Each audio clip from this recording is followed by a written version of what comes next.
This video is part 1 of a discussion on tokenization, embedding, positional encoding, multi-head attention, and sublayers of an AI transformer in C++. Billy will first help explain in more detail the structure of an AI transformer. As discussed in the previous video, neural networks process numbers, not words. To bridge this gap, language must first be converted into numerical code, a process known as tokenization and embedding. Tokenization is the process of taking the input text and partitioning it into small, secure, manageable units called tokens. These units can be words, phrases, subwords, punctuation marks, or characters. One token is about 4 characters or 3/4 of an English word. Or 100 tokens are approximately equal to 75 words. Embedding is a process of organizing tokens into a matrix, representing tokens as matrices in a high-dimensional space, where similar tokens have similar matrix representations. These matrix row vectors, also known as embeddings, help AI and machine learning models capture the semantic meaning of the tokens and their relationships in the input text. For example, if a vocabulary has 10,000 tokens and each embedding has 300 dimensions, the embedding matrix is 10,000 times 300. This C++ code shows a simple implementation of a tokenizer, which parses an input text and generates tokens from it. We use unordered maps to store words and word indices. Unordered maps are associative containers that store elements formed by the combination of a key value and a mapped value. An unordered map allows for fast retrieval of individual elements based on their keys. In an unordered underscore map, the key value is generally used to uniquely identify the element, while the mapped value is an object with the content associated to this key. Types of key and mapped value may differ. Here, we declare an unordered map object named words, with text as the key and the index to a word as the element. On the other hand, in the word index object, the index is the key and the word is the element. A token may refer to a word or an index referencing the word. In the constructor, it reads words from a file referenced by the file stream fs and constructs the unordered map's words and word index. The word index starts from 0, pointing to the special word UNK, meaning unknown token. The function to tokenize is to change a vector of tokens, indices here, back to text. The class embedding implements the embedding process. For convenience, we typed vector of double to be matrixed. The D here means double. The variable n tokens defines the number of words or vocabulary size. Dim defines the embedding dimension. M matrix is the embedding matrix. The constructor initializes n tokens and dim with input parameters and initializes the embedding matrix as an n tokens times dim matrix with certain random values by calling the helper function init matrix. The member function embed constructs an embedding matrix from an input vector of tokens. It uses the vector member function reserved to set the capacity of embeddings. Note that token IDS is a one-dimensional vector, so embeddings is a two-dimensional vector or a matrix. The operation basically pushes the row of M matrix corresponding to the token into the embeddings matrix. When finished, it returns the embeddings matrix. In 2017, Ashish Vaswani et al. Published a milestone paper entitled Attention is All You Need, presenting the transformer for addressing the problem of correlating words in a text. Transformer is a neural network architecture that processes sequences, text, tokens, data, using a mechanism called attention.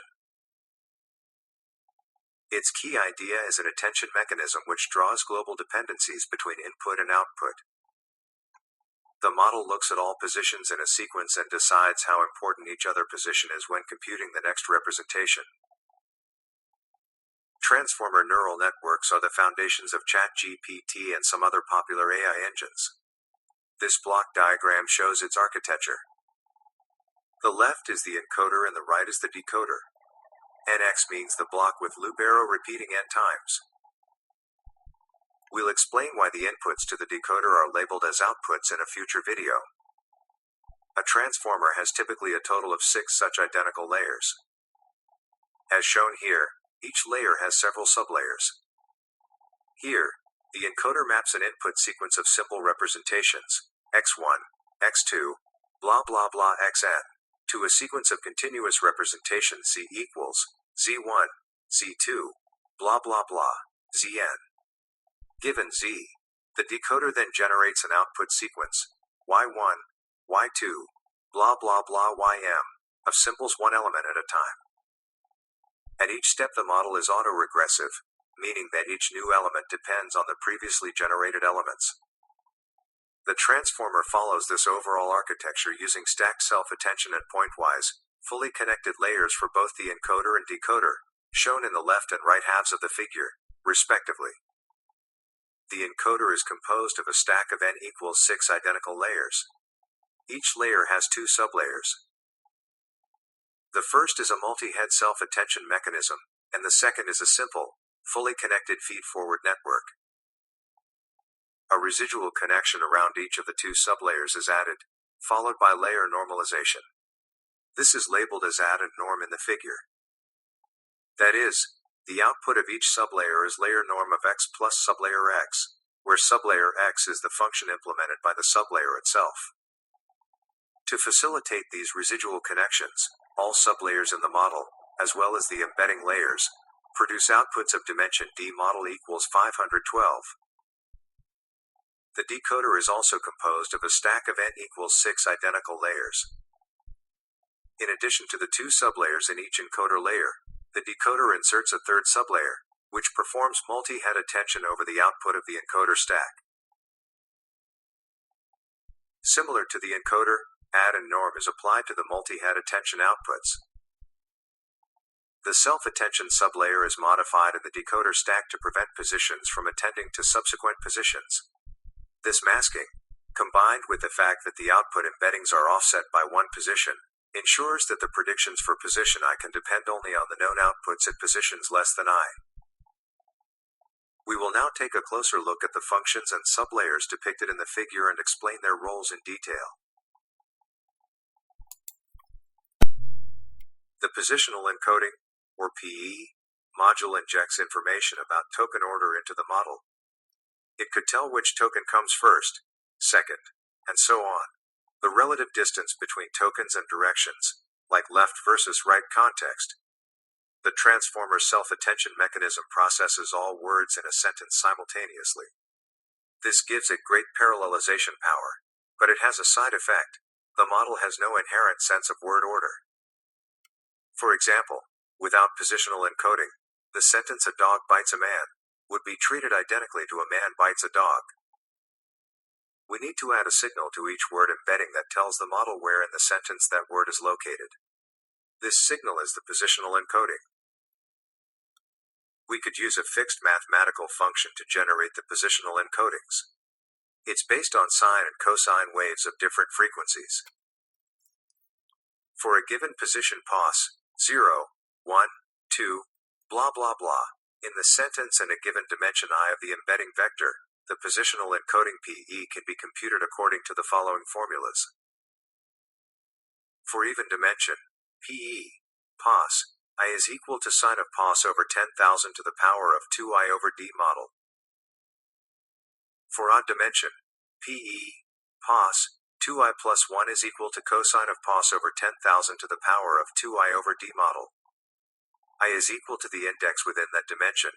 I is larger than or equal to 0 and smaller than or equal to d model over 2. Pos equals the position of the word in the sequence, 0, 1, 2, blah blah blah. D model equals the dimension of the embedding vector, example, 512. This encoding method has the following characteristics. 1. Each position gets a unique encoding vector. The sinusoidal functions ensure that the values for each position and dimension combination are distinct. 2. The sine-cosine pattern allows the model to easily learn relative positions. For a fixed offset k, the encoding for position pos plus k can be represented as a linear function of the encoding for position pos. This means the model can generalize to sequence lengths it wasn't trained on and can attend to relative positions. 3. Sine and cosine output values between -1 and 1, which keeps the positional encoding stable and doesn't explode the magnitude of the word embeddings. 4. It is deterministic and fixed. It's generated by a rule, not learned. This saves parameters and worked very well in the original paper. In summary, positional encoding gives the model the missing order information by adding a unique, wavelength-based vector to each word's embedding. The specific sine-cosine design allows the model to not just know absolute positions, but also to intuitively grasp relative distances, which is crucial for understanding language structure. The following class shows the implementation of positional encoding. The private variable max tokens is the maximum sequence length. D model is the dimension of the embeddings, or the number of columns of the embedding matrix. PE is the positional encoding matrix. The constructor computes the PE matrix values directly using the formulas we just discussed. The member function add PE adds the PE values to the original embeddings as shown in the above figure.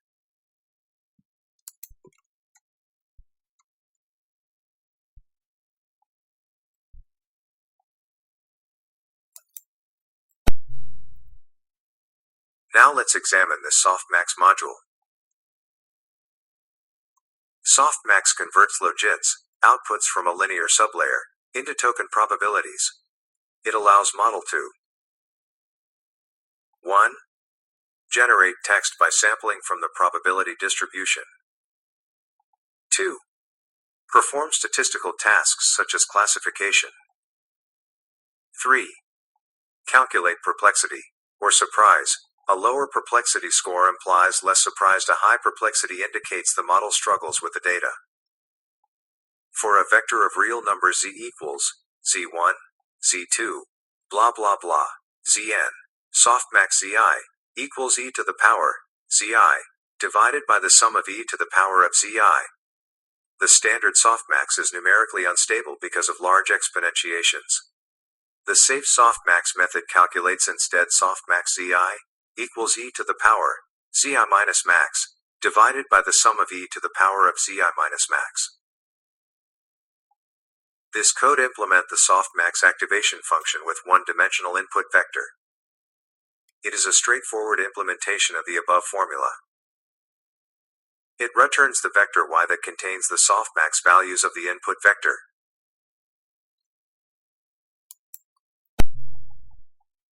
Before feeding output data of the block to the Softmax module, the data undergo a linear transformation. It is also used in the multi-head sublayer. Linear is a linear transformation, an affine transformation, applied to vectors described by this formula. Y equals x times w plus b, where x is an input vector, or matrix of token embeddings, w is a weight matrix, b is a bias vector. For example, the linear in the multi-head attention Q, K, V can be described by Q equals x times w, Q k equals x times w, k v equals x times w v, and y equals c times w o, where c is the concatenated attention output. The linear layers mix features across dimensions. So the operation c times w o mixes features from various heads. The operations are efficient on GPUS and TPUS. This code shows the implementation. Basically, a linear transformation is a matrix multiplication.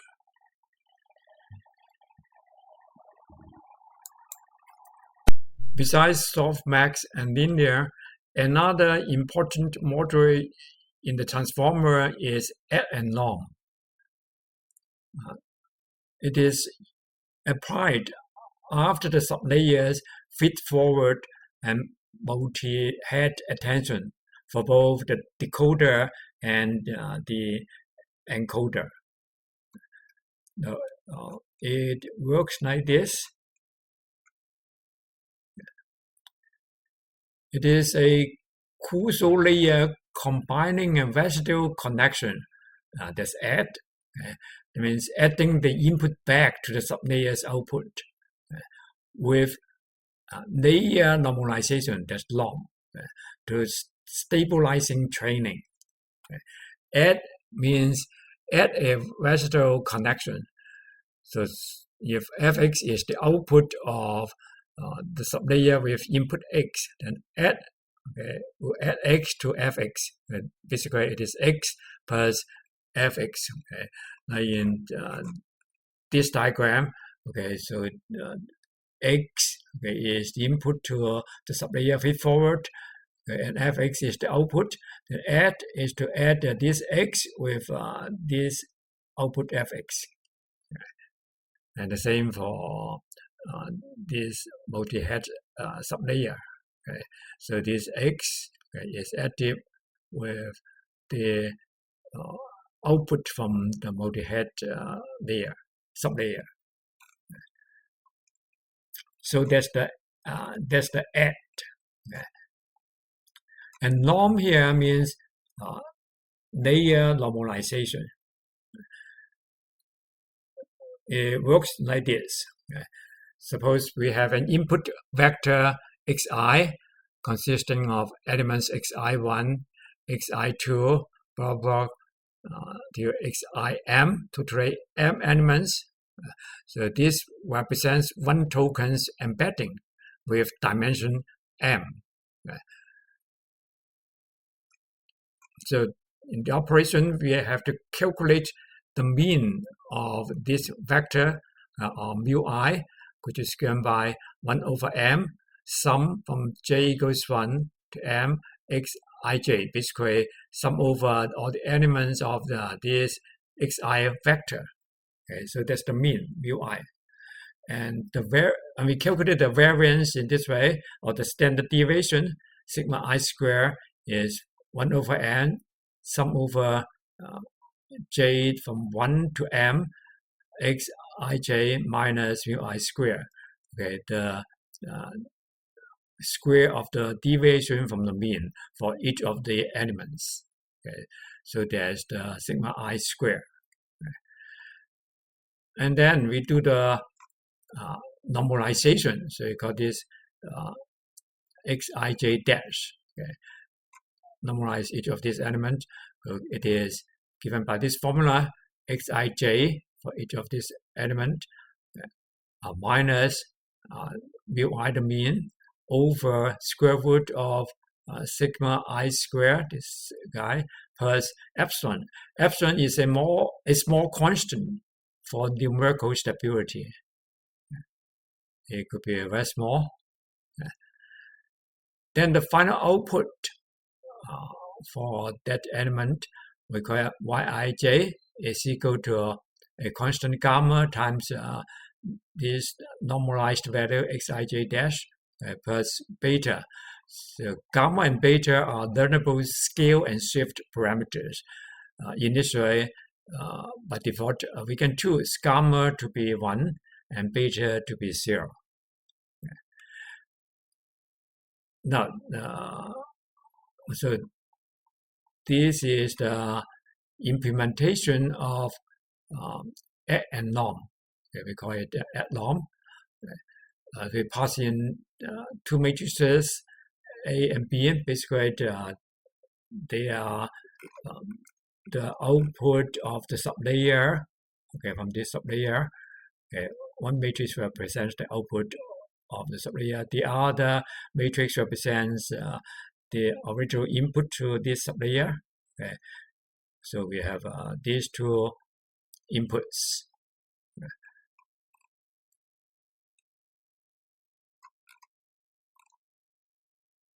And so we could first find the sum of these two matrices. So add the the sublayer to the original value, okay, at A and B. And then we set epsilon to be 1 times e to the power -5, a small value. And our final output matrix Y is set to be X. Basically, we want it to have the same size as X. And here we calculate these quantities using these formulas. So there's to calculate the mean. Basically, take the sum all the elements for a particular xi. Okay, so calculate the mean. Okay, sum over m. So this formula. Okay, sum over this m. Okay, so that's the mean. Okay. And then we calculate the difference, okay, between the xij and the mean. So that means we calculate this xij minus mu I, okay. And we square it. Okay, the square is we square it. Okay, so this is the square diff times diff. Okay. And then the standard deviation sigma square is sum over m. Okay. So that means this, the sum of this over m. Okay. And then this xd is equal to this xij minus mean over square root the sigma I square plus epsilon. Okay. So this formula, okay, square root of this. Okay. And then finally, we set the Yij to be this xd. Here we just set the gamma to be 1 and beta to be 0, and then return Y. Okay. So there's the implementation of and norm. It's pretty straightforward. Okay.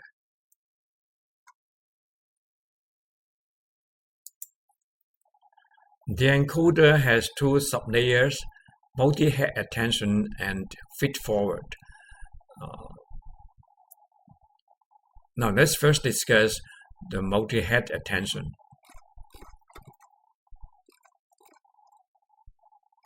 Now this figure presents the mechanism of multi-head attention.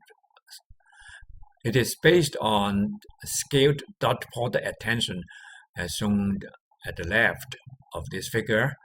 We discussed this implementation and principles in a previous video. So in here we have inputs Q, K, V. They are matrices. Okay, Q is the QV matrix, K is the key matrix, V is the value matrix, and we carry out matrix multiplications of these matrices. And D is the dimension of the model.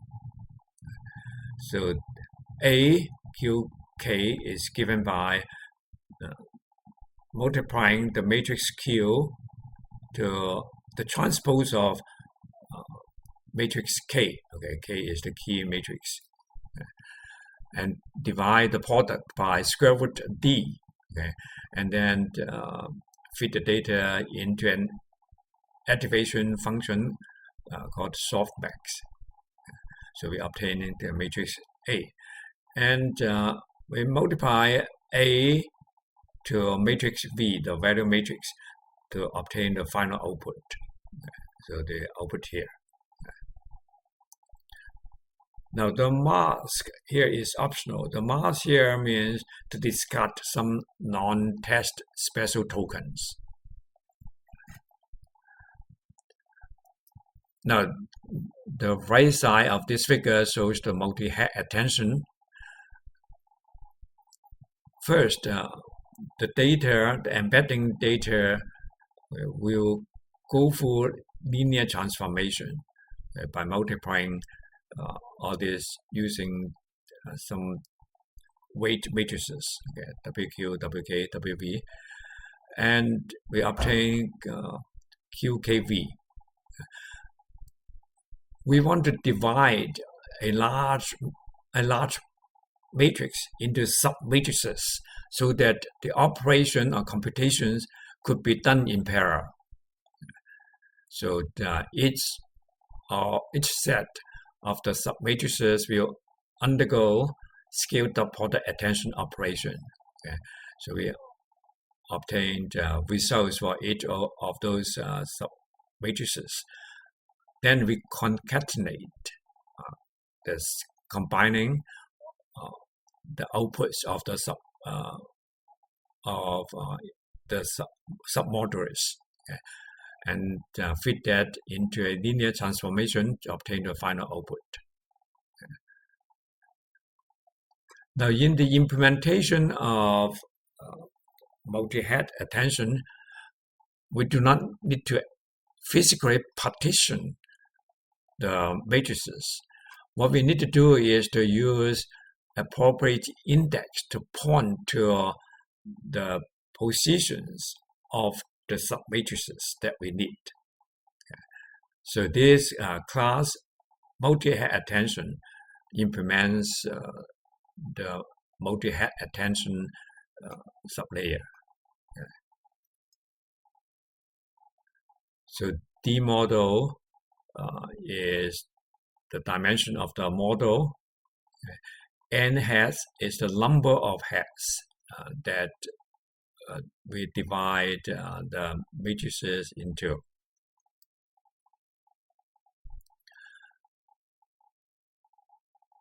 And dk, okay, is the dimension per head. Okay. So they basically means D model divided by n heads. Okay. So we declare the matrices WQ, WK, WV, WO. Okay. The weight matrices for Q carry, K key, V value, and O output. Okay. Now this is the constructor. We construct the object using the input parameter dm as for D model, and nh is number of heads, okay, and dk is given by D model divided by number of heads, okay, or the dimension of each of the submatrix. And then we multiply, okay, the matrices, start matrices, with WQ, WK, WV, WO. Okay, we use this external function init matrix, okay, to create these matrices, okay, with this D model times D model. There's these ranks. Okay. So these are the weight matrices. Okay. So we create these matrices.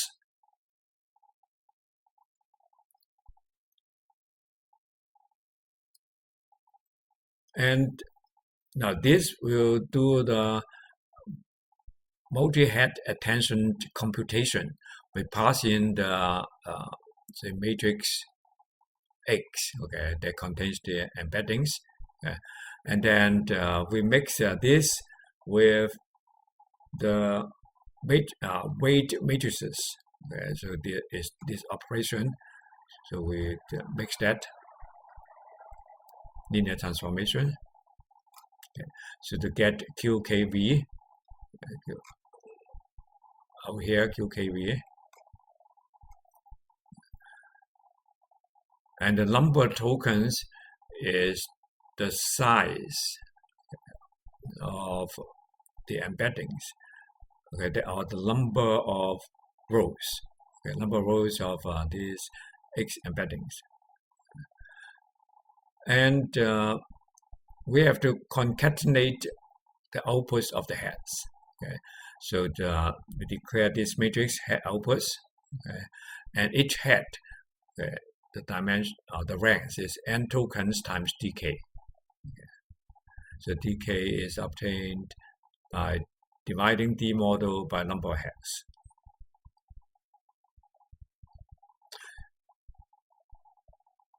And here we used assign to create this matrix.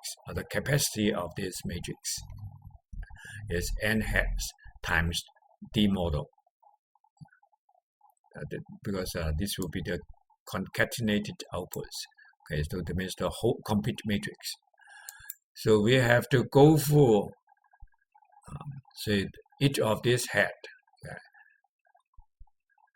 to the n heads, and for each head we do the computation, basically this computation. So a scaled dot plot attention. Okay. As we just mentioned, we don't physically partition the matrices, but we just need to use index to point to the appropriate submatrices to do the computation. So that's how we do it. So for all the tokens, n tokens, that means the number of rows. Okay, and we partition it in submatrices and use this index, IDX, that's given by this H, the head, times dk, plus tt is from 0 to dk. Then we carry out this matrix multiplication, and then divide the scores. There's the sum divided by square root dk. Basically this formula. So we do this formula, and then for each of this output, this attention, after we calculate this attention, we have to send this product. Sorry, we need to send it through the Softmax function. So that's the Softmax. It returns a vector. Okay, we call this attention 1D, and we multiply the attention 1D by corresponding slice, a column of V, using this index. And so the output for that head, okay, will be at that position is equal to this sum. And then after this, we concatenate the heads. So we get one baked matrix, n tokens times D model. Okay, so basically we just add all of them together. Put all of them together into this big matrix, not add. Sorry. Yeah. So this big matrix concat will be n tokens times D model. So we put all the data into this big matrix, and at the end we do a linear transformation, multiply this big matrix by WO. That's this part, and then we return this final output. So that's the implementation of the class multi-head attention. Finally, let's discuss the feed-forward sublayers in both the encoder and decoder.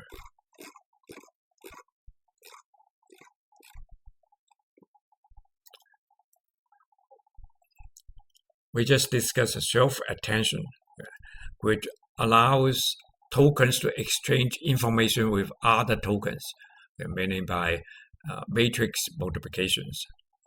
But by itself, it is largely linear and focused on where to look. The feed-forward sublayer is to independently process and transform the information at each individual position after it has been mixed with context from other positions by the attention mechanism.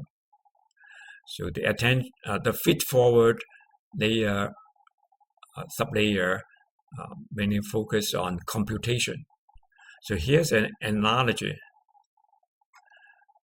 We can regard a token as a person in a meeting. Okay? Attention means the person is listening to everyone else. And feed-forwards is like the person thinking privately and updating his or her own understanding. Now here's how it works. For an input vector xi equals xi0, xi1, xi2, blah, blah, xim, t, representing one token's embeddings with dimension m equals d model. Now xi0 here is the bias, and the t here means transpose. That means xi actually is a column vector. Yeah. Now the feed-forward network FFN does this computation. FFN xi is equal to W2 times sigma of W1 times xi. Sorry, I missed the I here. So here the weight matrix W1 expands the dimension. So example, you can expand the dimension to DFF, which is 4 times the D model, or the number of columns. Okay. And sigma here is a non-linear activation function like VLU that we discussed last time. VLU Z is the maximum of 0 and Z, not the argument. The weight W2 projects back to the model, the dimension D model.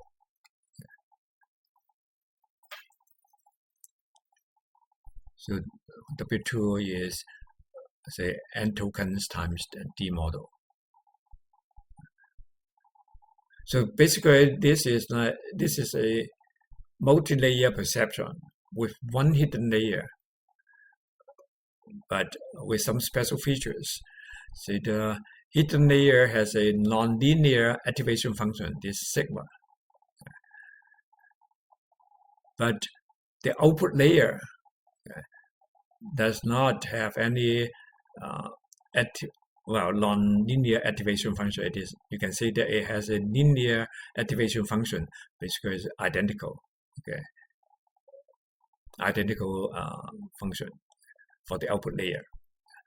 The reason for this is for the compatibility with the residual connection act, because after the feed-forward,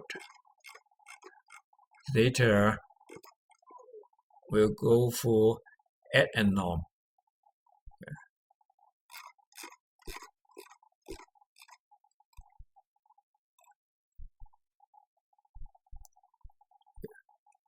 So the add, okay, would add the original input to the output of the network, okay, to get the final output. Well, and of course, after this, you'll go for the normalization.